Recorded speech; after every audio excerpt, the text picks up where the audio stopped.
All right. Hey. This is my guy's birthday today. Bam. Happy Michael Jordan birthday day. The GOAT. My favorite of all goats. Yeah, he's one of the best for sure.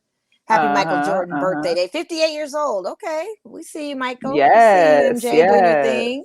See you representing in the back. I got my little Michael Jordan pop collectible out. I usually don't pull him out, but I'll pull him out for his birthday. He usually just... That's what I'm talking about. And then I also pulled one of my favorite iconic J shoes because he's still influential in the shoe game. I pulled my cement threes out on folks, bust those infrared cement threes that everybody gives mad respect to. So, of course, happy birthday, MJ! And then I got my little pins. Shout out to Radical Dreams pins for my MJ lapel pins. Well, I got my original Come Fly With Me VHS. So if anybody still got the VHS tape player, let me know. I'll let you borrow it for a small nominal fee. Oh, yeah. Who has a VHS is the I'm question. Just saying. I'm curious to see who has that. But, you can always transfer it over to DVDs if you wanted to. Oh, and your MJ collectible. Maybe he'll just hang up with me. Yeah, I got this one and I got this one. So that's good. Guys. You got some, and then you got the life size right behind you. You got some and stuff. The life, I don't have all the posters like I used to, but I do have a couple still around. Yeah. But yeah, so welcome to the show, you guys. Welcome to Girl Chat Sports with Mo and Mel. It's Wednesday, our official day. It's West Coast Wednesdays. It's Michael Jordan's birthday Wednesday. We got a lot of sports news to talk about. We've got some of Mo's friends on the show today. And here's the deal. We love to have guests, friends, family, people that support us. We love to have people on that can also give us a new take. And we're also going to play a little game to see if anyone can convince me to watch WWE. We all know in the Girl Chat Sports group that I don't even know who any of these people are, what they do. I don't know. That's why we have to have these guys on so they can educate us a little bit, maybe get us caught up in the fandom. I mean, I used to watch it back in the day. Yes. But that's, years ago, eons ago. Yes. So what's up, Nate? Thanks for checking in. Brian, for sure, Michael Jordan is the GOAT. I just, there's a couple goats. There's goats out there. There's multiple goats. There's female goats too, to your point of your post. There's female goats out there. It's no goats flock together. This is just one particular one that we are celebrating today. He is I feel, one of the NBA greats, of course. Yeah. I'm a fan regardless, even though I love Kobe, I love my Lakers. You cannot not love basketball, not have one piece of Jordan, something. No. You've got to give the man his flowers for real. So, and then tonight is match night. It's actually about to start. The Australian Open between Naomi Osaka and Serena Williams. I have it on too. And, Serena has won this 7 times in her career. And Osaka has won the past 2 years, I feel like. So this is going to be a good match. What you got your money on? You got your money on today? I don't have it. I'm impartial to both. I'm seeing 2 great, phenomenal athletes. One just happens to be younger than the other. I celebrate either one, either one. Sometimes it's time for the newbies to kind of show us what they got. And sometimes it's great to see the veterans come out and prove that they still got it. So I'm indifferent to both. Rafael Nadal took an L. That was a little unfortunate, but he's still one of the great ones. We're not going to not say Nadal's not good, because he is. Shout out to Dre, because that's his fanboy. And I know he's watching this match. I know he's getting ready. So shout out to all of those that are watching. But yeah, let's get our guests on, because we're going to talk Uno too. We got to talk about the Uno strategies. Like, not a lot of you guys, even with sports, we have to talk games. And part of the games is NBA fantasy, which we'll touch on, as well as Uno, just to give some insight to that. Well, let's get them on. You can give them some introductions. Hey. So we got Football Nelson on. Nelson, turn your mute off your there. Mic. And we got Phx. We've got Phx Mo in the building, and Football Nelson. And there's 2 Mo's on the show tonight. Can the show handle 2 Mo's? I think it can. I don't know if I can handle 2 Mo's. I'm not sure. Just battle the Mo's. I think we'll be good. I think we'll be really good. So you guys give us a little brief introduction of yourselves. We'll start with you first, Football Nelson, and what sports you like, where you currently reside, and everything that's just kind of sports related that you love so much. Sounds good. Well, my name is Nelson. I actually live in Tempe, Arizona. I absolutely love soccer. So football is the name, Futbol Nelson. I love basketball, NBA basketball, and I love motorsports, especially Formula One. So those are my big three. Also big in Major League Baseball. And pretty excited that spring training is going to start pretty soon. So that's definitely interesting. But yeah, that's what I'm all about. Just those four sports are. Wait a minute, I see basically something on your shirt. Not to cut you off, I see something on your shirt here. You didn't represent there. What's that? And yeah, that's Miami Heat right there, who was actually playing my buddy Mo's Golden State Warriors tonight. So that's going to be pretty interesting. Awesome. Oh, wow. All right, Phx Mo, you're up. What's up, Tara? What's up, JC? So when I'm in Phoenix, I'm just Mo. But but when they put both of us in the room, we have to claim where we reside. So I live in Phoenix, Arizona. Actually, not too far from Nelson. He lives in Tempe, which is just another city in the Great Valley of Phoenix. I am, as not to blow people's minds, it's Phx Mo because I live in Phoenix, but I've always been a Golden State Warriors fan since I was 14 years old. Okay. So not a bandwagon fan. I've been there pretty much right at the tail end of Run TMC and all the horrible years in between until we got our most recent championship. So my loyalty has paid off. Okay. I love soccer like Nelson. Nelson probably watches more of the leagues. I like international soccer, so I watch the tournaments, World Cup, huge. And of course, WWE, big WWE fan, been watching it since I was a kid. And yeah, those are my main sports. And NBA, wow. Obviously. And NBA, of course. No football, you notice, Mel, in this whole dialogue. It's a good thing that football season's over with, even though I am enjoying a little FCL, which I will briefly discuss later on. However, I definitely want to have our guests kind of take over. And again, part of today's show will be make Mel want to watch WWE. Yes. Because I have zero desire at this point, but I need you guys to help me out. We're gonna do. Well, you're talking to Phx Mo because I don't watch any of that. We're gonna do what they call in wrestling, which is to sell it. So I'm gonna sell it to you that you should watch wrestling. Okay. I'm with it. Well, let's start right now since today was the first day of pitchers and catchers to report to spring training. You guys are in like the one of the two, which I guess is slightly three now, because usually it's Florida, Arizona for spring training, and now Florida is kind of divided up into two other little sectors, mini sectors, I guess. But first day of spring training, the vibe usually in Phoenix around this time is crazy because without COVID, everybody goes to Phoenix. It's February. It's still warm. It's not freezing, and it's not halfway in snow like the rest of the country. But COVID's changing things a little bit. Do you have any insight as to what's happening for this year's spring training? What the vibe's going to be like? So the vibe is not necessarily the same as past years. So very unfortunate again. But I actually was talking to Phx Mo a little while ago, and basically went to the Cubs training camp, the Cubs spring training stadium. Again, just to see if I could see any of the players there, but they were shutting everything off or shutting everything down. I couldn't see again anyone around there, but definitely not the same vibe. I mean, there's not a whole lot of people in town for spring training. There are going to be fans in the stands, which is good. They're already selling tickets, but again, it's going to be. I think it's going to be a very limited situation. Again, I wish it was different because I love going to spring training games. I mean, we have the Angels, we have the A's, the Giants, the Rockies, D-backs, and the Cubs here. So it's definitely really interesting. But this year again, it's going to be quite different.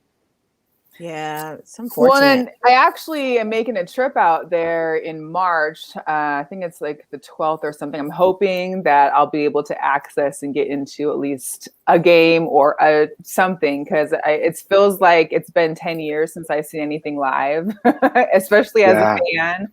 I mean, I don't know. I know, like, I have family in Seattle and friends that literally go to spring training every year and stay in Arizona for like a month. And they do this each year. And it seems like, unfortunately, and I know it's kind of like for us in Vegas, like when COVID shut down, it shut down a lot of the tourism. Well, I know spring training is a huge, huge moneymaker for Arizona and Phoenix in particular. It seems like, that's hopefully they'll be able to have some people in there so they can keep that income coming in and the revenue from it. But yeah, I mean, and last year, I mean, when COVID hit, that's literally in the middle of spring training, so it was pretty bad. I mean, it was March, like all the games got canceled, like no fans and all that. So, I mean, you saw a lot of people in the city, but not necessarily they weren't doing anything. I mean, they were basically in their hotels.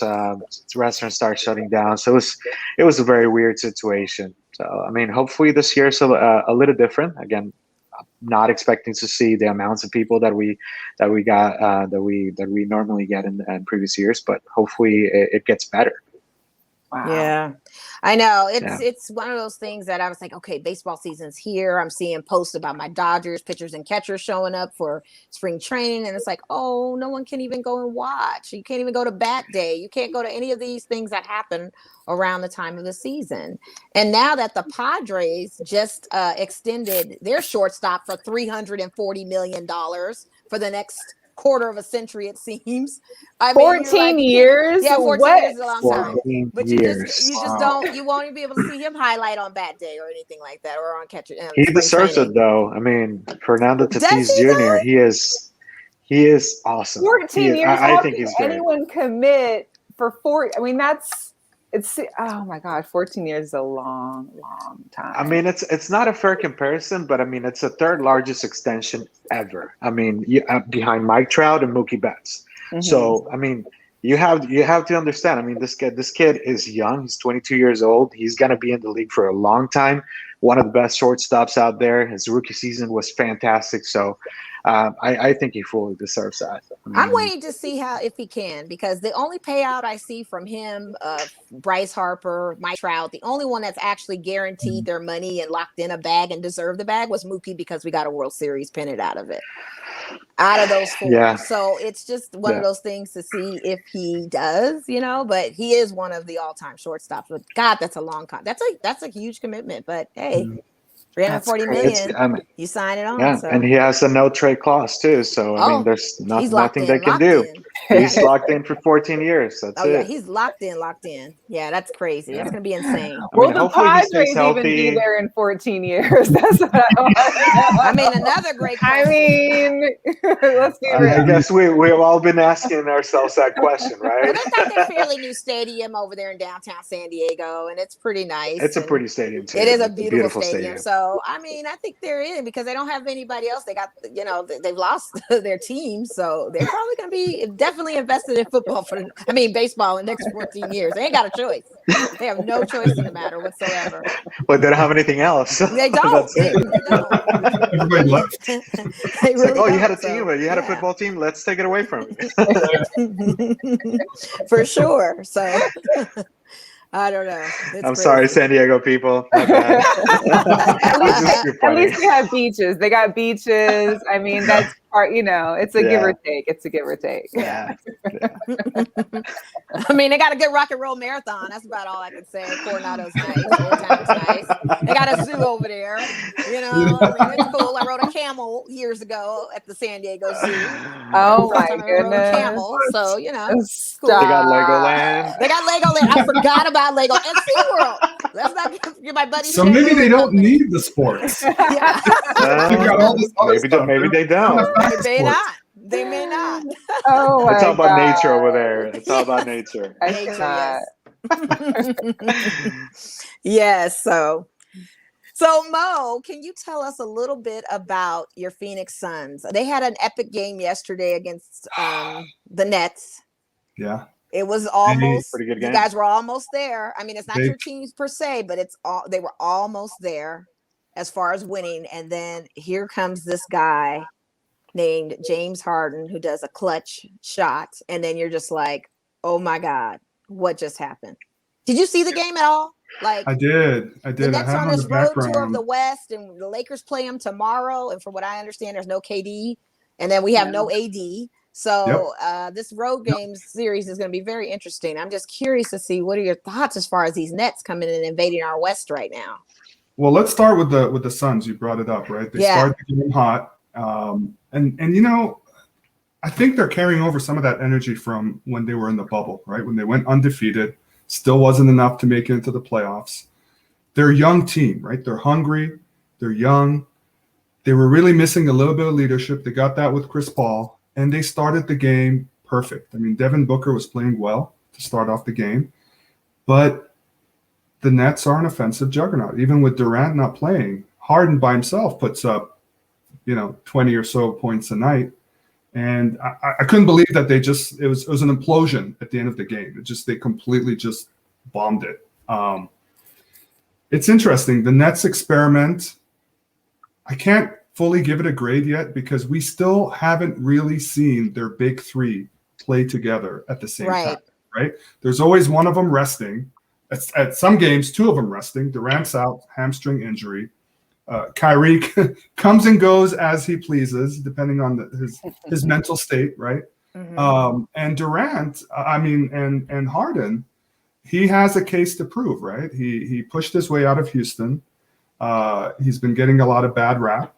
And so he has a lot to prove to say, yes, I shook up everything to get this done. I want to make sure that I'm worthy of this, that he has a point to prove. So I see him, out of those three, I see him being the hungriest, maybe the one out to prove the most. And it's funny because they're all, it's almost the Nets. When you look at the big three, it's the island of misfit toys. They've all been chased out or ran away from somewhere else, and they're looking for a redemption. But I think they're still in the mix at some point. Hopefully all three can play at the same time. And I really see them coming out of the East. Yeah, I mean, you have to understand the Philadelphia 76ers are only, a 17-win team. That's like 8th place in the West for us, and to like Golden State is double digits, and you guys are in the top 10 with the West as a conference. And so for the East, they really don't have much to battle. The West is actually the proven kind of thing that see what the Nets can actually do with these teams as they come on this West Coast tour. Now, you mentioned about James Harden and how his exit strategy was. What is your take on with Golden State losing KD? How did you feel about that? First getting KD, then losing KD, and then we're going to talk about what Draymond Green said at a his post-conference interview about the whole trade thing and how they did Andre Drummond when they were playing Cleveland the other night. So what's your thoughts on that? Well, first of all, let's not bring the traumatic past back again. when KD left Golden State, I saw it in a way. I saw it coming. The tea leaves were there. You could read the fine print that was what's going to happen. So that was unfortunate. I mean, and furthermore unfortunate was what happened with Clay. Right. I mean, KD was gone. Right. We figured that out. We saw it coming. It happened. And there was still hope to be competitive. You still had your nucleus. You still had the Splash Brothers. Right. In my opinion, biased as people may accuse me of, the best shooting backcourt in NBA history. What?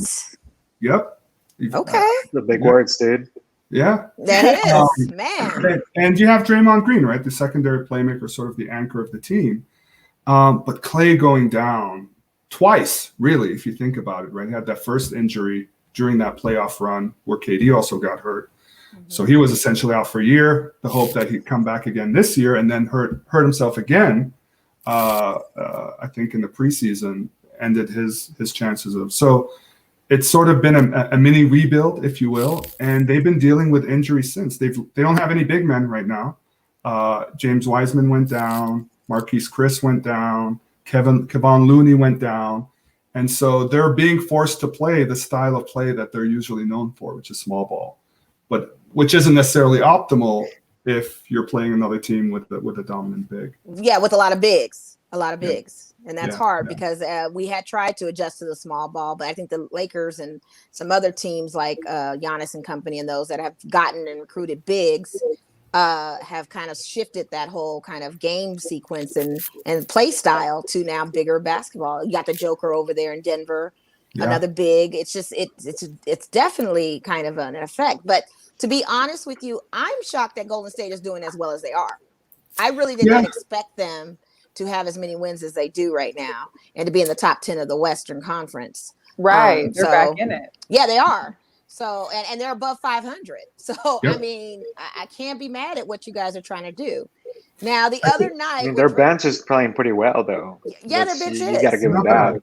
Not bad. Not bad. You guys still got a lot of Tito's on there, though. You know, I feel like it's just Steph Curry and Tito's. But the thing of it is I don't understand how, how long that's going to last where he's dominating in the shooting game the rest of the season. And we're just now coming up on All-Star and then after All-Star break when everyone turns it on. So I'm just kind of curious to see what your team does.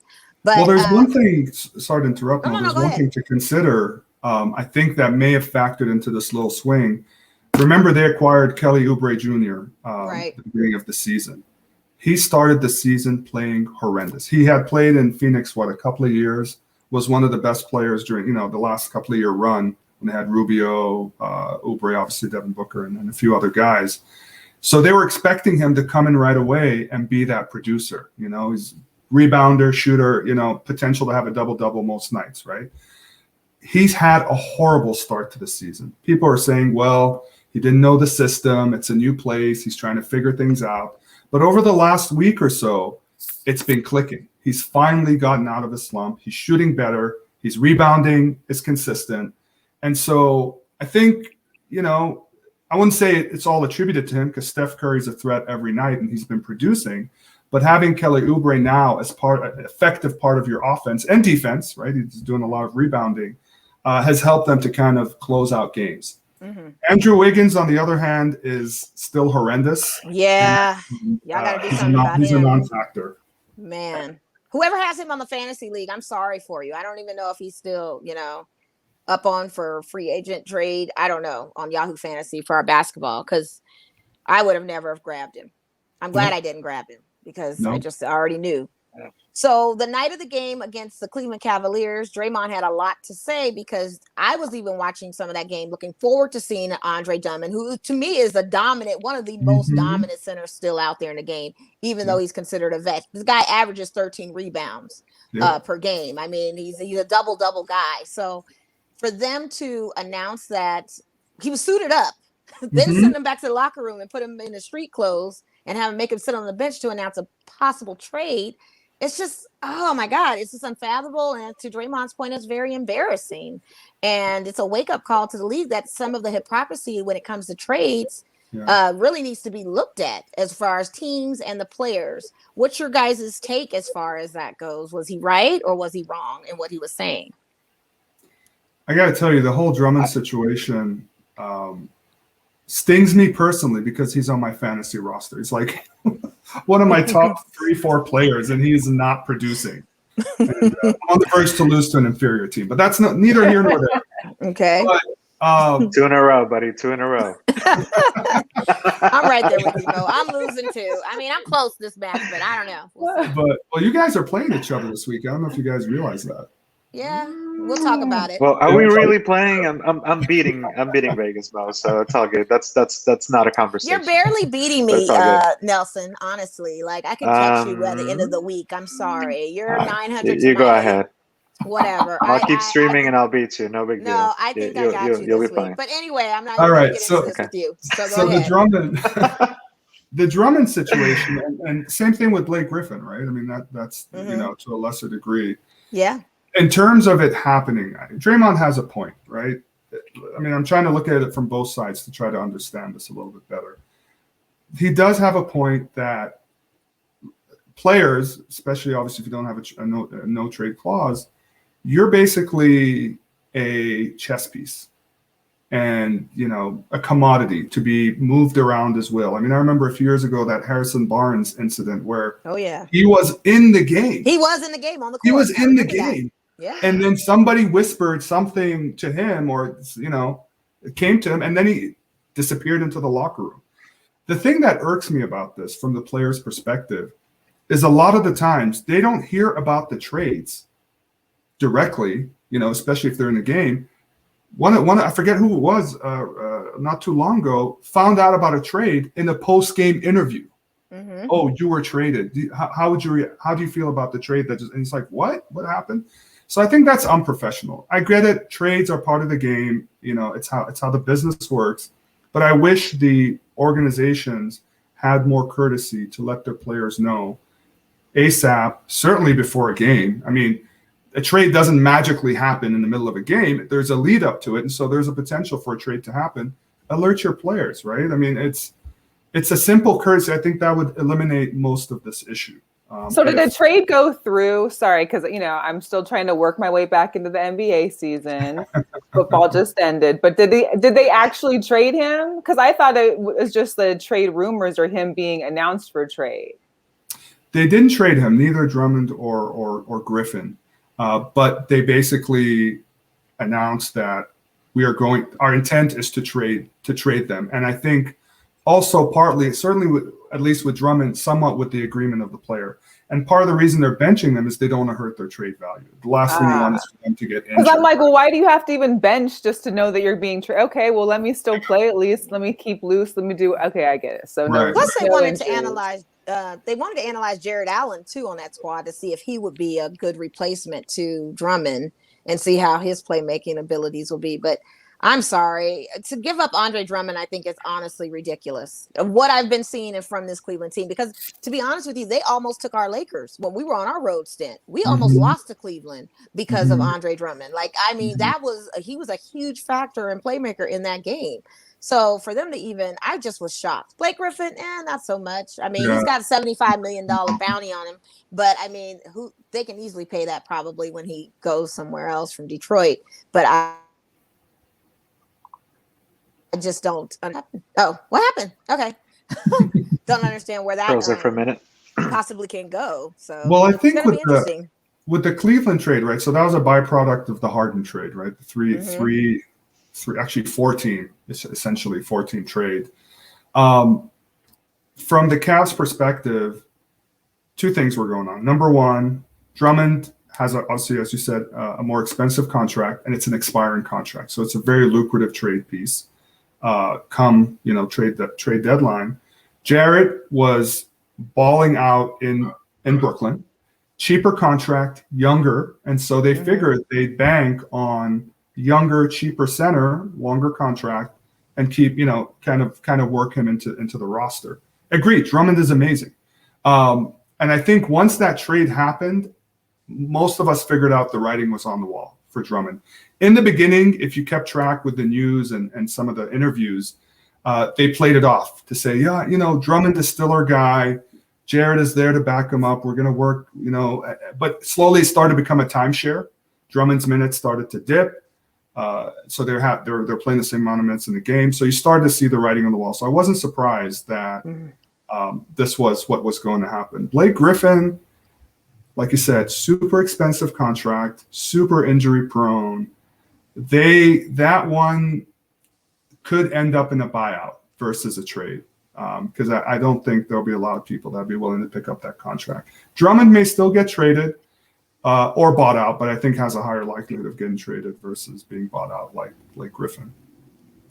So what are you going to do with I think that's still unfair, though. I mean, you should allow the players to decide where they want to go. I mean, that's one thing I like about soccer. The players are able to negotiate 6 months in advance before the contract expires. They can go to another team for free, or the other team may pay the cost if you want to get bought out ahead of time. So, I mean, you need to make it fair for both the team and the player. And the teams are also culprit of basically extending these long contracts to players that are injury prone, like Griffin, and just giving them all this amount of money that's worthless, right? In the long run, they know this guy's going to get injured. You're not going to get 100% out of him. You're probably going to get 50-40% out of him. So I think it's a very unfair situation. So I have to side with Green on that on his comments. So it's totally unfair. Well, I think it's funny that like ownership and teams of the NBA are doing something like that. And on the flip side, we're hearing that the NBA is basically requesting some of these players to make announcements about wanting to promote the COVID vaccine. And a lot of them are like, why? Why are we supporting this if we don't know what's going on? We don't know what the long-term effects are. And it seems like they're asking one thing for you to do because you should be a role model and a spokesperson, but at the same time, they're going to take advantage of you on the other end and put you on a bench when they want to keep you healthy for a trade. It's just, you think about the NBA being, sometimes better than its other league partners like the NFL and stuff. But then stuff like this happens and you're like, oh, well, maybe not so much. I don't know. No, it's still better. Don't get me wrong. It's still better. Yeah. You got apples and night and day still. There's still a lot of work that needs to be done with the NBA, but they're making the progressive steps to do so. NFL, I'm sorry, they're just at a standing still. They're not moving. They're not budging or anything. So they definitely are on a more progressive path than that league for sure. Yeah, they are, but it's still a really crappy situation for the players. Look at all the games that have been postponed recently. It really sucks for the players not being able to. Yeah. So you saw it with the Pistons, you saw it with the Hornets. You're now getting with San Antonio. So it's like it's a never-ending story, right? But they're not taking the steps in the right direction. So I still see like some players, and again, those guys are in the locker room together, right? But you cannot control what they do outside in their personal life. So, and then the mask wearing the mask over here, the nose out, that kind of stuff. It's like, just do your part. If you don't want to, if you don't want to promote a vaccine or anything like that, just promote the best steps to avoid COVID, to avoid the spread. And I don't know, it's just a lot of things that are wrong. And again, you're putting the players at risk, but then if a player says something, then he gets fined thousands of dollars. The All-Star game too. Like you're going to bring players from each team that you're trying to keep separated, but you're going to keep them all together here for an All-Star game for just one day. So you're not even doing it it just seems almost ridiculous that this is still even happening. And they're advocating to not play. You've got some outspoken players that are not saying we should play. The mayor, Keisha Bottoms, put out a tweet recently saying, we're full. Don't try to come to Don't come to Atlanta to party. Which we already know everybody's already headed over there anyway. That's going to fall on deaf ears and get ignored. Do you guys think that they should have bubbled again for this season? In an ideal world, yes, but it's just logistically difficult, right? The reason the bubble worked is, so when COVID sort of hit full force in the States, right, around March, when it really, kind of caught the buzz, they paused. They paused the season, especially after Gobert got the contracted disease, one of the first players. Mm-hmm. They paused everything and had to reassess on what to do. So there was a gap of time to figure out. Players were sort of off the court. And then they came up with this idea of, we're only going to get select teams, put them in Orlando, and then just grind it out for the rest of, last few games of the season, start the playoffs. And that worked because you had a limited number of teams. And progressively, as time went on, some of those teams ended up leaving, right? If they got season ended or they got eliminated in the playoffs. But to do it now with the amount of teams, it's, and first of all, the players were so against it, right? People were complaining. LeBron was saying, right, it was a mental fortitude, endurance test, right? And they were really bothered by it. So it wasn't logistically possible. The players were already against the idea. Now, should we revisit the bubble come the playoffs this season? I think you can do that. That's a little bit more manageable. I don't know if the players will still be resistant against that. But, absent of just eliminating the games, I think they're doing the best they can in terms of the protocols that they have in place. It's not perfect by any means, but the idea of testing every day, diligent about contact tracing. That's why we have these postponed games, because the league is actually doing their due diligence to determine who is sick, who is has been in contact with someone that's sick, not just in the teams, right? Support staffs, their first contacts, in their personal life. They're doing the right thing. I mean, the best thing is to not have the games, right? Nobody's at risk. But if we're going to have the games, that's the best thing you could do. And the other thing I liked that they did is they split the season, right? And they didn't tell us what the second half, schedule is, because they anticipated that we're going to have these postponed games and then to work the schedule. They've already put in a couple of postponed games from this first half. We worked it back into the schedule of the first half.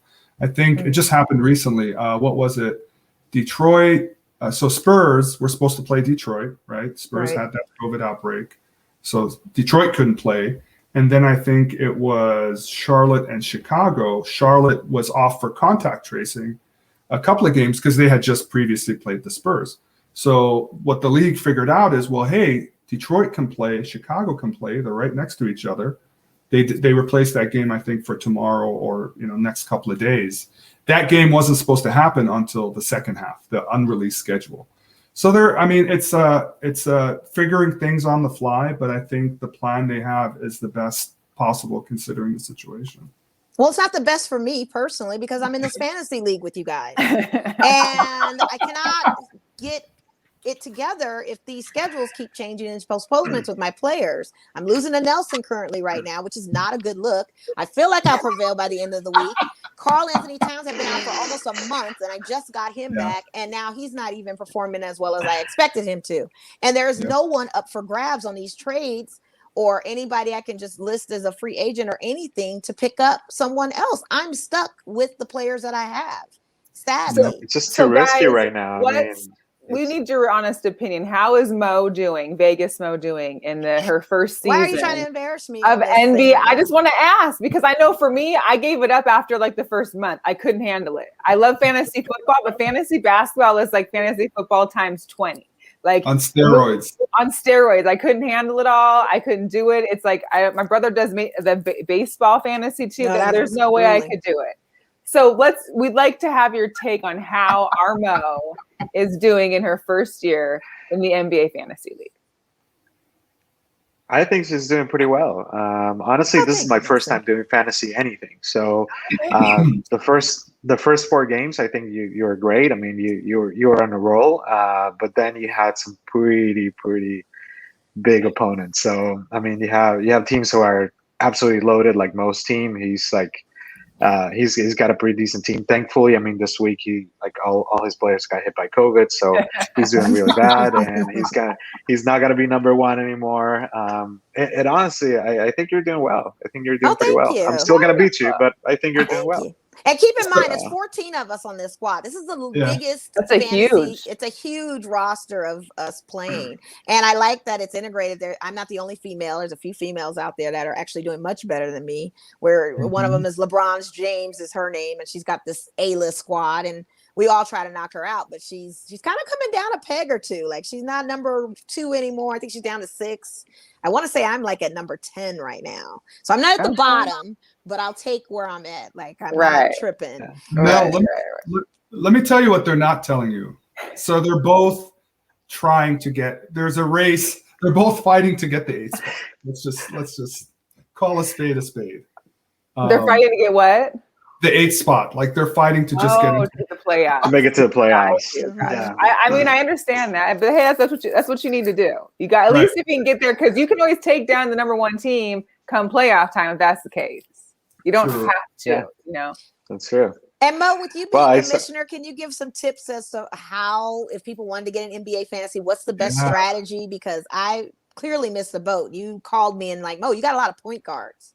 But you don't have too many centers and you don't have enough forwards. Like, why would you pick all these point guards in your because I'm like, they score, they're shooters. And it's like, no, but you need rebounders, you need people that are assist leaders, you need all these things. And I never thought of it. I just looked at the player and was like, okay, let's roll with that.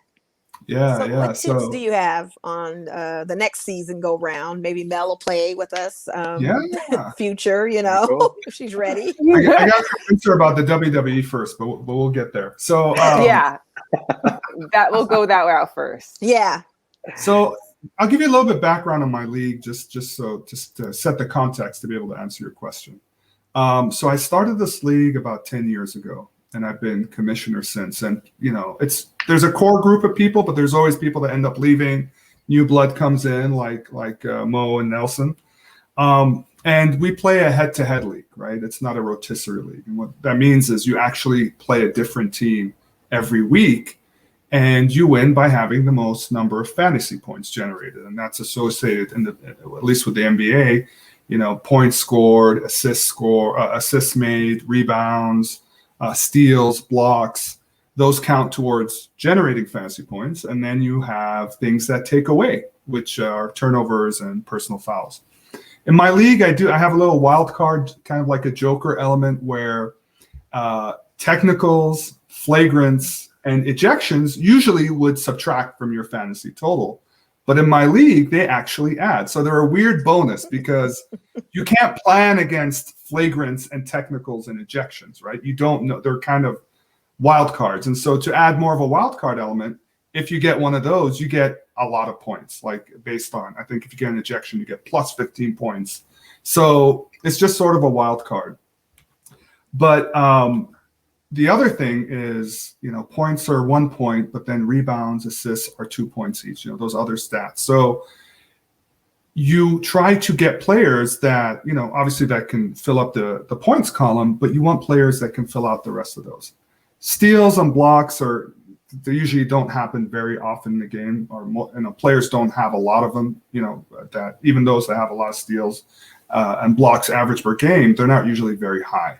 So you usually want to bank points, rebounds, and assists. And so what Mo's referring to, in my league, you on a nightly basis, you have to play one of the 5 positions. You get 3 utility, which means they can be any positions. And then you have 5 bench. So you have a roster of 13. So when you're drafting, and draft night is the biggest, most critical aspect of this game. And both of these two... I thought I was prepared. I was prepared. I wrote on a piece of paper all my tops. I'm going to tell Mel, I'm going to pull it up. I'm going to tell Mel your drafts. We're going to get to that. I don't want to embarrass you right away, but it's hilarious. Oh, God. So draft night is huge because it's auto draft. 50 minutes before we enter the virtual draft, the computer, Yahoo determines the drafting order randomly. There's no for auto draft. Thank God for auto draft. And so, so that determines a big thing, right? Your draft order could be a huge deal, but on top of that, who you draft is more important because that's the beginning of your team. The other issue when your league has as many players as we do, 14. Usually I like to keep it 10 or 12, but we have 14 this year. By the time you're drafting, probably after the 4th, maybe 5th round of drafting, you're done with the good players. You're drafting scrubs at that point. So it becomes even more competitive. Your top players aren't the biggest deal, unless you didn't draft top players. We'll get to that in a bit, Nelson. But your sort of mediocre players, that's where you focus your action, the bottom part of the draft, because you want to pick try to find a gem in the rough, or players that could still give you some consistent level of production. And so it gets really competitive. And so once the draft is done, there's still a number of players that are undrafted. And as the season goes, players get injured, new players emerge, right? They suddenly get better, good players get worse. And so you start to pick from the free agents or the waiver wires, we call it, those that were undrafted, to fill out your roster. But once again, as the season progresses, more of that happens. 14 teams, that gets really thin. And that's the situation that Mo finds himself in, is a lot of those good players have been picked out already. And so you're either hoping for an injury where some, second stringer becomes a starter, or someone who is already injured suddenly comes back.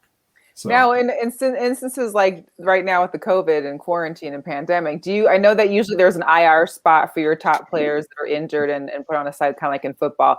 Did you, as a commissioner, make any adjustments for COVID? I know when I was a commissioner for my football, I actually added an extra IR spot. So that way, in case, COVID hit one of our teams hard, at least we'd have a couple spots to throw them to maintain those players and not have to drop them. So I'm guessing that's a no. No, he didn't do that. Nope. He didn't do that. This dude is a dictator, let me tell you that, man. I got Aaron Gordon. He's injured now, and if I need him, I have to just play him as an injury and get no points off of it in the roster because he did not cater to us on that. There is no unless you want to drop him, and then I'll be there to pick him up later. No, I'm not dropping Aaron Gordon. So You've lost I know. I'm not doing that. Just a thought. That's what got me on the roll of winning was his helping and that. But now that he's on the injury, it's a mess. It's a mess for him, but it's a learning experience. I appreciate you breaking it down. I'm excited for you guys. I look forward to hearing who makes the playoffs. But here, Can I tell you the draft order? I can't. We have to do this. It's just. Come on, dude. They have to bring that up, bro. You don't have to bring it up. I want you. This is not the playoff show here, Phoenix. So we've got an It's the first time of the show, dude. Yeah, let's talk about who do you want to start with? Let's do Nelson. His is even egregious. I think I don't think we have enough time. I just want to give we're done. So we can move to the next topic, please. Well, you can. Here's the deal. You are welcome to post that later on, and you can put it publicly. You can go and take a screenshot, add it to Facebook, tag us all. We'll throw it in that. Mel's shutting it down. Mel saved you guys. That's all I'm going to say. Yes, she did. I actually have questions for Nelson because I've never really been a soccer fan. I know I'm from Seattle. We've got our team up there that I've but they're a great team. But I haven't been a Sounders fan my whole life. I've been like, oh, okay.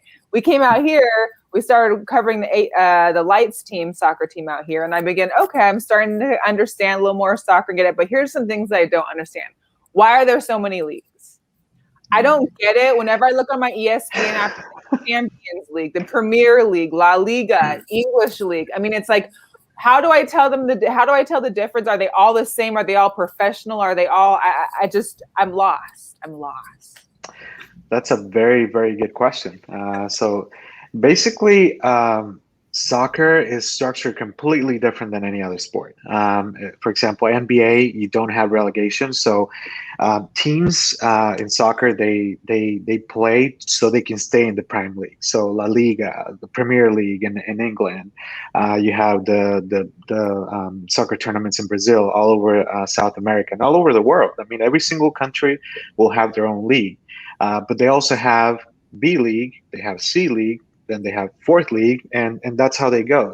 That's how it goes. So the top teams will go to like a Champions League, which is another tournament. So there's like a ton of tournaments that go on when you're talking club level. But then the bottom three will go to the second division. That's bad. That's really bad. I mean, and then the top three from the second division will go up, which is kind of cool. I mean, you give teams the opportunity to experience that. Some teams are actually very successful by doing that. Some teams get money from famous people will purchase these teams. Like, for example, Liverpool is owned by the Red Sox owner. So there's a lot of connections between the U.S. right now and European soccer. But it's actually pretty cool, and that actually brings a lot more competition because, again, good players, they want to sign for like big name teams like Real Madrid, Barcelona, Manchester United, like those kind of teams. Those are like the key teams that everyone wants to play at. But it's actually very, very cool. So that's how it works. The American League is a little bit different. American League doesn't have relegation, unfortunately. I think that's good for the sport because you actually will make teams work towards the objective of winning the league, right? Over here, it's like teams are like, okay, I finished last, no big deal. I'm not going anywhere. I'm still staying in the Premier League here or the MLS, and I'm not going anywhere. So I think that's they need to change that. But I do see the money value, right? I mean, you have all these supporters. You're from Seattle.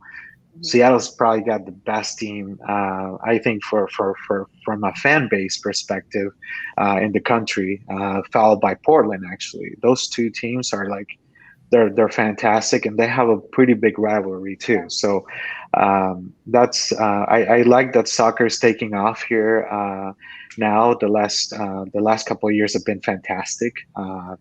Actually, I want to touch base on something that happened last week, which is the International Champions Cup. So every single continent, so CONCACAF from North America, the Caribbean, and Central America, CONMEBOL from South America. So all these confederations, the winner of the Champions League of each confederation goes to a specific country. Usually it's Japan or the UAE.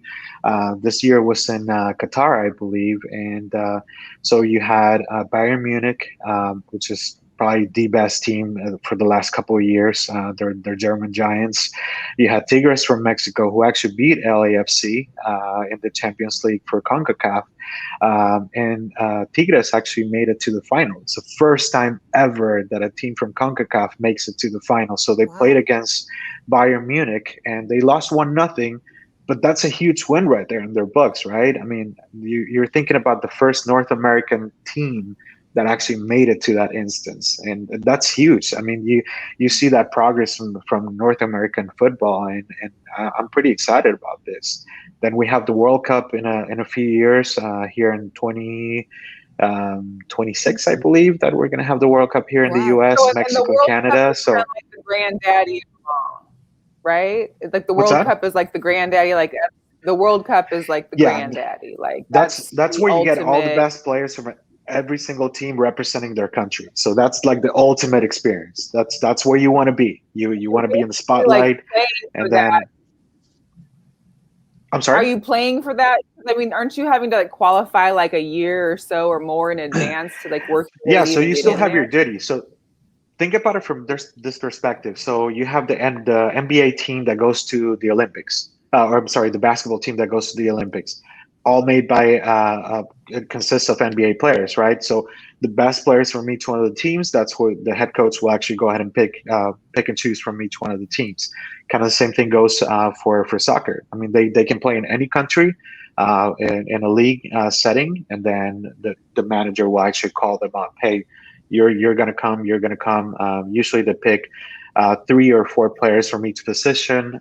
They make up a squad of 23 people, 23 players, and they all go to the World Cup. But then you have the injuries too. So it's been pretty sad in the last few World Cups. You see a lot of players that are really, really good, and they get injured right before going to the World Cup. That's heartbreaking because, I mean, you see it more and more. And these guys are getting overworked recently because of COVID. They're having to play a very, very tight schedule with a lot of games during the week. Usually you play 1 game a week or 2. That's it. Now they're playing 3-4 games a week, which is pretty heavy when you're playing 90 minutes. And again, you only get it's divided in 45 minutes per half, and then you only have a 15-minute break in between. That's it. That's all you get. Wow. It's not like basketball that you can go sit down, have a timeout. No, this goes on, and that's it. It's nonstop. So that is that's what we have for football. There's no breaks to advertise. So JC Coutinho, I'm trying to pronounce his name, says usually is Europe versus Coutinho is usually Europe versus South America finals. Yep. That is correct. Wow. Okay. That's the way it is. Only one African team has made it, or Asian team actually has made it to the final, and this is the first time for North America. So good for Tigres. It's pretty good. Nice. Yeah. Very cool. So, so the World Cup is going to be here in 2026, right? 2026. Pretty excited. In LA or where? Where? They're spreading it across the country. Oh, wow. It's actually 3 countries. So it's going to be Mexico, US, and Canada. It's going to be a joint World Cup. America. Gotcha. Wow. So one of the cool things the first game is going to be in Mexico City. Yeah. Okay. Yeah. One of the cool things. So you're going to go? If you're able to, well, we should be able to go by 2026, God willing. Are you going to go? We've actually been planning about going to Qatar in 2022, so next year. Next year, if it goes. I think we are going to make it, and it's going to be the first World Cup in winter time. It's usually in the summer, like in between June and July. So this time it's going to be in November and December. So pretty exciting. Again, completely different part of the world. Most got the connections though, so I'm leaving it all up to him. So all right, Phx hopefully Mo. we get to make it happen. Phx Mo. Phx Mo. It'll be the first time it's hosted in the Middle East. It's never been hosted in the Middle East, so that's kind of a big deal. Nice. But yeah, the cool thing about the one that's going to be in quote unquote North America, the three-way host of Canada, Mexico, and US, is they're going to actually expand the number of teams in the World Cup. Usually the number of slots per continent are different, and they're heavily European. Most of it's Europe. Then you got South America, North Central, Caribbean has a smaller slot. Africa only has like 5 players or 5 teams. Asia only has like 3 to 4. So I think they're going to add a little bit more parity in the 2026 one. Because yes, it's always Europe. Yes, it's always South America. But I'd love to see, me personally, African team make a big breakthrough, or an Asian team, or even North American team. Just to witness history, right? To have a big first of teams from continents that haven't made it as far, deep or to the finals, really get to do that. So that'll be exciting. I think it'll change the landscape of the tournament significantly. So we'll see how that plays out. Yeah. Well, they've been expanding it for the last few years. Go ahead, Mel. No, please. I was only going to give us a little Serena and Naomi update. Oh yeah, please do. Give us an update, because I can't see the score. We're 1 set in, and Naomi is up 6-3, and they're into set 2. Okay, let's go. Yeah. You guys have any? You guys have any preferentials on who wins this Australian Open between these two ladies, or you're indifferent? I think it's going to be Naomi. She's younger, she's quicker, and don't get me wrong, Serena's a vet, right? I mean, she's a vet, but I think Naomi's got the edge on her. Just more athleticism. She's younger. Serena just hasn't looked like Serena the last few times I've seen her in tournament. It's not, classic Serena. And, Father Time is undefeated. I was surprised that she was 10th seed too here. So she's 10th seed. Yeah, 10th seed. Yeah, 3. Yeah. Okay. Yep. The youth, the fountain of youth is coming through. I'm telling you, man. It's tough. Okay, guys, I think we need to talk a little WWE before it's time to break free here, because here's the deal. And I know we have a couple guys in our group who continuously post about WWE and players, wrestlers, actors, whatever you want to call them. And I just need to understand, like, why is it so? What is the attraction to WWE besides the fireworks and the costumes and the flipping off the top? What do you call them? Off the ropes. Yeah. I don't help me understand why I need to tune into something. Whenever I see like Friday night, whatever it is, SmackDown or something, I'm always like, why do people watch this on a Friday night? What are we doing?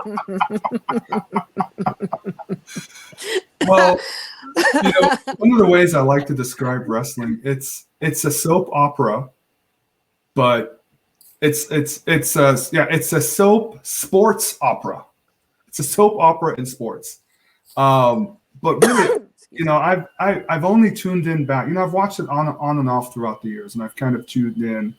Certainly since the pandemic hit, a lot of TV, there weren't a lot of shows. We're rolling slowly more back into having more TV shows. So no sports for a while. And so one of the things I was consistently on was wrestling. So I kind of got back into it last year. One of the things that has impressed me, and this is my first pitch to you, Mel. Okay. Is actually the female wrestlers. Women wrestling today is just phenomenal. I would even argue, at least in one of the brands. So they have, you touched on it. There's several shows under the WWE. They have, Monday Night Raw is the big one. It's the classic 3-hour show. And then you have Friday Night SmackDown. I agree. Time placement is not ideal, right? Friday night. But we're in a pandemic, so maybe people are home. But they have their third less popular show, but I think is really impressive, is on Wednesday night. Tonight, actually. It should be on right now.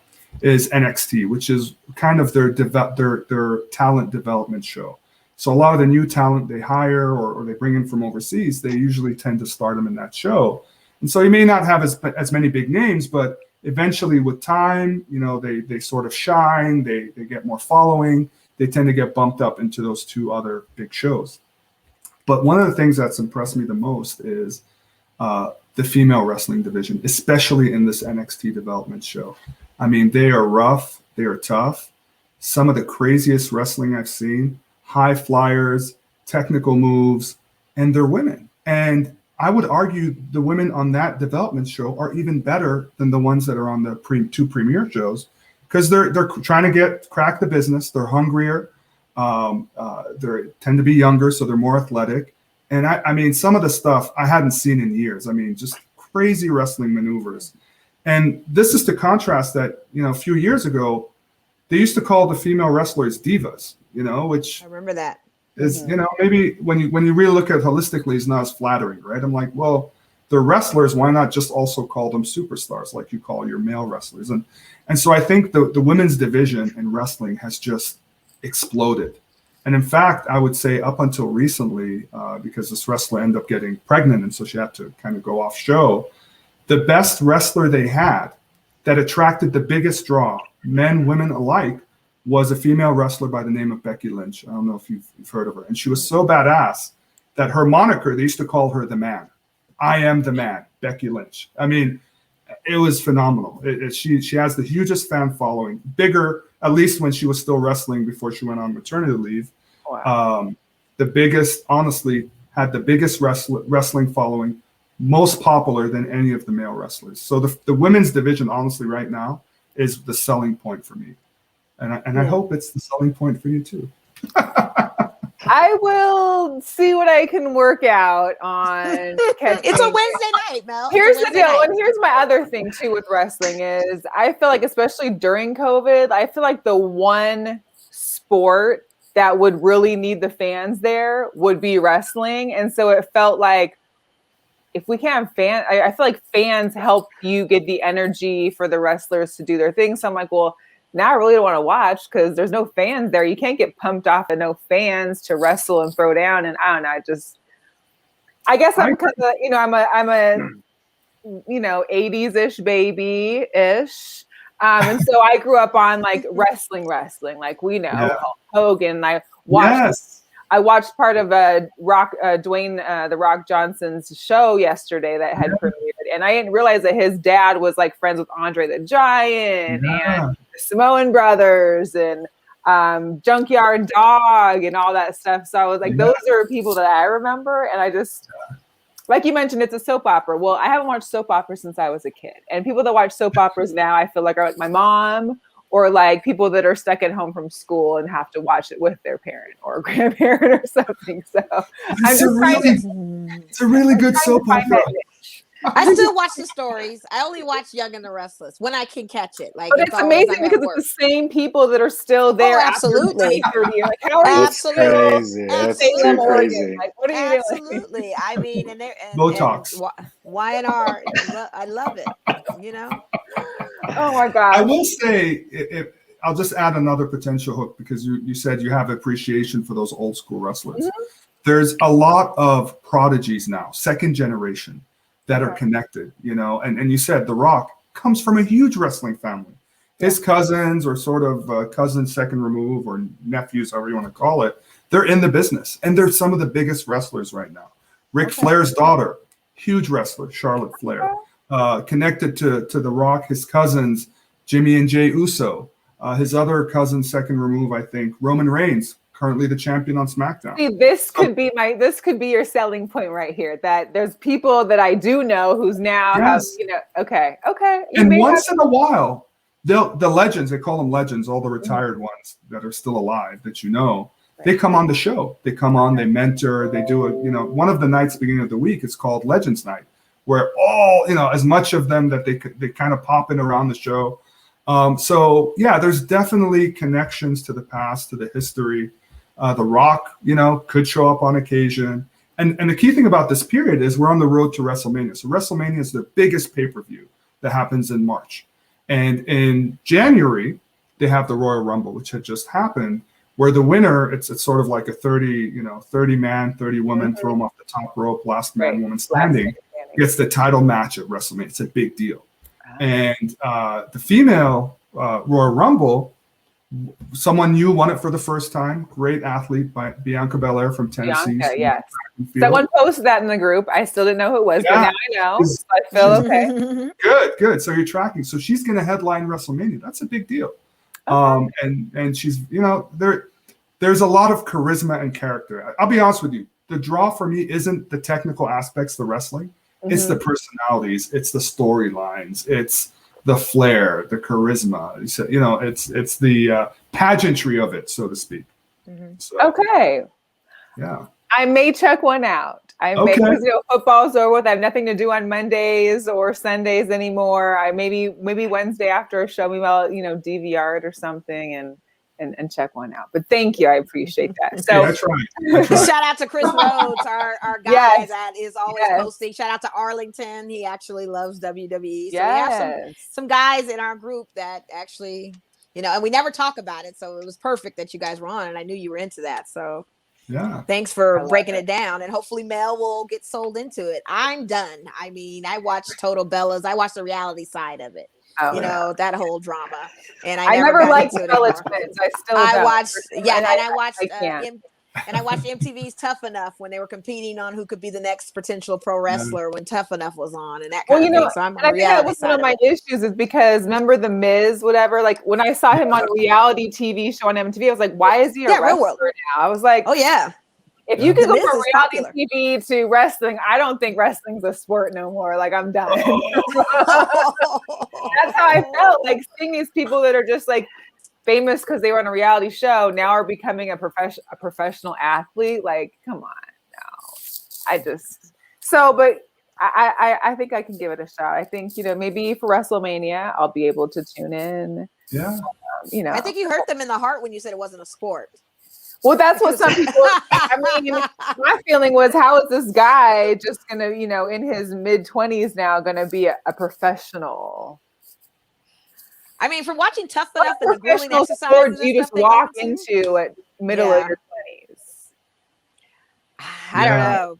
They train. I mean, they do train. Legit. It's intense. I don't question their ability or their physical, but it's like, even in like cheerleading or something like that, like you are usually doing it for a while before you make it to a professional level. Like you don't just walk and become a LA Clipper or a LA Laker girl. Like you're not just going to go, hey, I went from reality TV show and now I'm going to be a Laker girl the next year. Like that doesn't happen. Like I think Miz is the exception. I think a lot of them do train from a young age. I mean, I think about The Rock or, some of these other athletes, some of the more famous wrestlers, they've been doing it for a while. They've been training also was in sports. Like he played in college, and he played, and his family was all in it, so he was around it as a young kid. So, but okay, I will give it a shot. I can't guarantee when, but I will give one.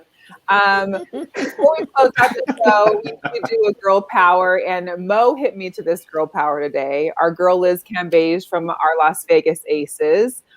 Is now a spokeswoman for Rihanna's Fenty beauty product. The first professional athlete to model for this. And if you guys know Liz Cambage and you follow her Instagram, she got some hot shots for her. Oh yeah, she's all about her body. She's very comfortable with her body, and she does not mind showing it. And big ups to her, because for that to be the Savage Fenty, that lingerie line side of hers, the side of Rihanna's Fenty beauty, it's huge. Like it's hot.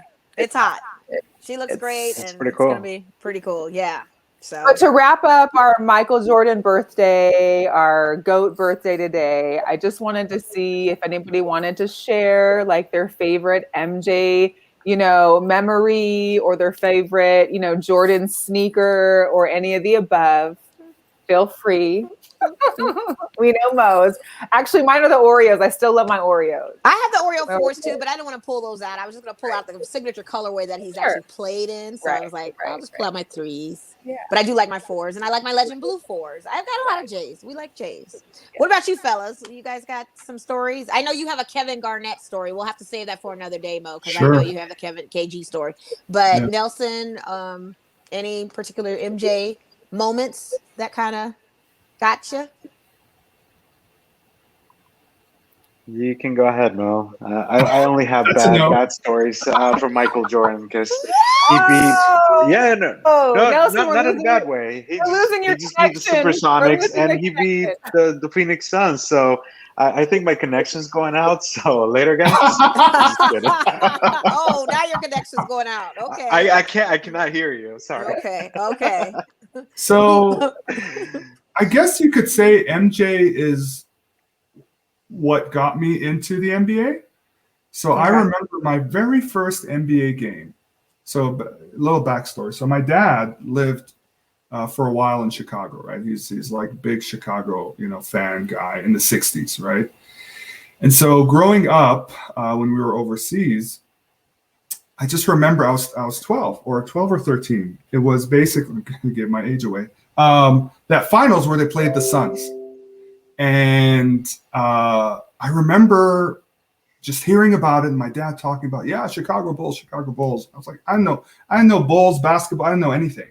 But he just kept talking about it. It's like, there's a game that's going to be on TV, Michael Jordan. I said, I don't know what that is. Looks interesting. My dad likes it. I like my dad. I said, Dad, can we get some pizza? He goes, yeah, why do you want pizza? It's like, so we can watch the game. He's like, what game? What? You don't even know anything about it. So all I remember, my first memory of watching basketball is eating pizza and watching Michael Jordan destroy the Suns, not realizing many years later I would be living in Phoenix and looking at that moment differently. So that's what my about you, Mel? memory. I've been watching him since I was a kid. Like that's obviously how I started loving basketball. Now I don't watch basketball as much, but back when I was younger, when I was between like the ages of like 7 and like 17, that's all I watched was basketball. And it was all about Michael Jordan. It's always about the Bulls. Every game it seemed like was amazing for Michael Jordan. And I think for me, when they came to Seattle to play in the finals and they were playing here or playing in Seattle while I was there, I felt like I was even closer to him because he was in Seattle, even though I didn't get to go to the game. And whether they beat him or not, it still didn't matter to me. I mean, I love my Sonics, but Jordan and the Bulls were always my number one. Yeah. But I do remember a time when I was a little bit older, I went somewhere. I met this guy and we went out and he had known Michael from some, previous stuff or whatever. And so Michael always had this golf tournament in Santa Barbara and he had always had a basketball camp in Santa Barbara at one of the high schools out there. And he also did a golf tournament while he was there. Well, we had come in contact with him, but this is before like your phone was your camera. This is like when you actually had to carry a camera. Of course, I'm not carrying a camera. And I get to meet him. And I was just like, wow. That's awesome. That's awesome. You can't be like, hang on, let me go find my Canon camera somewhere. I need to take a picture. You can't do that. I look like an idiot. Like I'm a 20-year-old person. I shouldn't be like that crazed out. But I was like, you've been God for so long. I think if you saw my room when I grew up, you think just this is bad. Like I had every inch of every wall, every ceiling was, I'd say 95% Michael Jordan. Wow. Fangirl awesome. For real. Fangirl for real. I mean, you've got to admit that the guy is all time. And despite the debates between him and LeBron, he is the greatest because my thing is, and this is the argument I have, that he supersedes any other athlete in the league right now of why Michael Jordan is great. Do you know how many body blows and elbows to the face and punches he literally took going into the paint? You cannot touch a player now without them screaming bloody murder. Not only is LeBron getting the best award for the flopping and not even being touched, but you literally will get technical fouled, if not flagrants, probably a flagrant 3, if we're still playing under those conditions that Michael Jordan had to play under. To me, and he never complained. He never whined about it. He never reported it. It was part of the game. He did it, and that's what makes him GOAT status, in my opinion. Yeah. Now, and you got to realize, I agree with you. In the early part of his career in the 80s, flagrant fouls didn't exist. Right? There you go. There were no flagrant fouls. No, somebody could get it's a completely different sport back then, man. The Pistons would have all been sitting on the bench by that time. Easily. They would have been tossed out, ejected, all of that. But real quick, before we go, guys, what were your thoughts with Tom Brady, the GOAT conversation with him throwing the Lombardi trophy and having Lombardi Lorraine or Lombardi Linda or whatever you want to call her complain about, the fact that, oh, my dad, is a silversmith. He handcrafted this. And mind you, I got to give it up to the silversmith because it's from the house of Tiffany. It doesn't get any better than that when it comes to silver because it's Tiffany. But once it's in their possession, isn't it theirs? Can't they just do whatever they want with it? And if I'm not mistaken, the time that they did win as a Patriots, Gronk dented one Lombardi trophy with the baseball being thrown at it. He was playing bat. He was using it as a bat, and it dented it. I didn't hear her say anything then. What is your guys' take as far as him doing that toss and the epic boat parade that we're all talking about? I think it was pretty cool. That's it. I mean, they can do whatever they want. They were celebrating. I mean, we've been in lockdown for like a year. I mean, these guys were actually doing their thing. They can do whatever they want with that trophy. I mean, it's awesome. They earned it. They won it, and you can do whatever you want. No big deal. I mean, if it would have gone to the bottom of the ocean, they would have recovered it. I'm pretty sure they would have. So there's no issues. There was divers on call, right? There were divers on call. Oh, absolutely. Like, I mean, it's like people like to complain a lot these times. We have to be a little bit less, a little bit more happy about these kind of situations. I mean, everything's recorded now. I get it, but I think we need to be a little bit more flexible with what famous people do, especially athletes. I mean, let them do their thing. I mean, they're just having fun. That's it. Yeah. End of story. Especially when hockey players can eat cereal out of the Stanley Cup, they drink out of it, they do all kinds of things, So sanitation another thing of silver that gets passed around, and they do what they want. What'd you say, Mike? Yeah. I said the eating out of the Stanley thing is like a sanitation hygiene issue. I mean, that's I won't happen anymore now that COVID's been a I don't know if they're going to do that anymore, but the beer drinking and all that was definitely one of those things they were doing off of the treasure cup. I get it. Yeah. But I just thought that was so crazy. Brady got a little litty, He did. He really did. He really did. He really did. He really did. You guys were waiting for me. So, Mo, they have a thing where they make fun of me in conversation when we're talking, that when they say something, instead of saying I agree with you, I just say, oh, it really is. Or they really do. Or they really something with really in it. It really is, and that's their really infamous catchphrase with me. But the crazy thing about that situation was Tom Brady's 8-year-old daughter was even kind of protesting him throwing it. You can hear her in the background saying, Daddy, no, don't do it. Because, kids think, okay, it's something that's nice. They're not supposed to play with it. So, Dad, why are you playing with it? But, it was just all fun. It was they were going to make the catch. It's heavy enough. It's not going to. They're not going to. And it's Tom Brady throwing it. Like, exactly. Like, he doesn't miss. So, come on. Yeah. It would be a bigger news story if he did, right? If Gronk doesn't catch it, then it would be, we can ha-ha about it now and it's all good. And, but I think we'd be looking at a completely different situation if that trophy did end up at the bottom of the water. Oh my God. If it did, it'd just be like, oh, well, I don't know what well, we know it's there. Yeah, it's in Tampa. It's right there. Another one I'm sure would get. That'd be a great, championship tour to go on. And now we're going to go underwater to check out the Lombardi Trophy from our Super Bowl team this year. There you go. Exactly. Tourist attraction. Yeah. All right, guys. We are over our time. However, I may have been convinced to watch WWE. I did learn a little something about football. And I know both myself and Mo really appreciate having you guys on today to kind of give us a little other perspective that we usually don't engage with much on the show. So it was nice to get those topics. It was nice to hear about Mo's and Nelson's fantasy basketball leagues. Phx Mo will wait for you to send us some pictures on those drafts so we can follow up with you on that. I'll embarrass them later. Oh my God. Thank you guys so much. Yes, thank you so much, guys. Thank Appreciate you. It was a pleasure to be on here. Thank you, ladies. Thanks for having us. Love your show. Thank you. All right, you all. We will be back next Wednesday. Catch you then. Make sure you subscribe, share, tune in. And also, we are also on 247amradio.com. You can catch the recap of our show on Tuesdays the night before, as well as the live show on Wednesday. So make sure to take that into consideration as well for your viewing pleasure. And that's it for us. Catch you later. We're out. Sure. I don't.